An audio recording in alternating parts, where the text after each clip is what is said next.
मनसे अध्यक्ष राज ठाकरे यांनी भाजपचे पंतप्रधान पदाचे उमेदवार नरेंद्र मोदींवर केलेल्या टीकेनंतर भाजपने राज ठाकरेंवर जोरदार प्रतिहल्ला केला। मोदींचा टीआरपी वाढल्याने राज यांनी या प्रकारचे आरोप केल्याची जोरदार टीका प्रदेशाध्यक्ष देवेंद्र फडणवीस यांनी केली। मोदींनी कधीही मनसेचा पाठिंबा मागितला नसल्याने तो गृहीत धरण्याचा प्रश्नच उद्भवत नसल्याचे देखील त्यांनी म्हटले।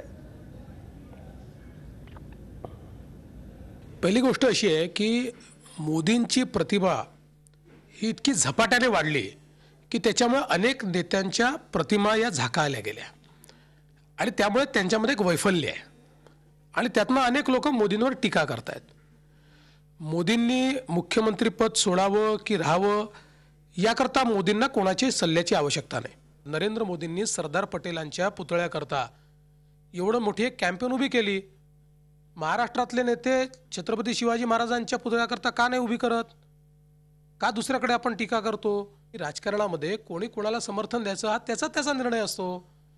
नरेंद्र मोदी कोणाचं समर्थन मिळवायचं आणि कोणाचं नाही या संदर्भात त्यांची भूमिका अतिशय स्पष्ट आहे। त्यामुळे त्याही बाबतीत त्यांना सल्ल्याची कुठली आवश्यकता नाही। श्री राज ठाकरे यांनी नरेंद्रभाई मोदींनी पंतप्रधान पदाचे दावेदार म्हणून घोषित केल्यानंतर त्यांनी राजीनामा द्यावा असं त्यांनी म्हटलेलं आहे। परंतु आजपर्यंत देशाच्या इतिहासामध्ये कोणी पंतप्रधान पदाचा किंवा मुख्यमंत्री पदाचा दावेदार होत असताना त्या ठिकाणी राजीनामा दिल्याचं एकही उदाहरण माझ्या तरी लक्षामध्ये नाही।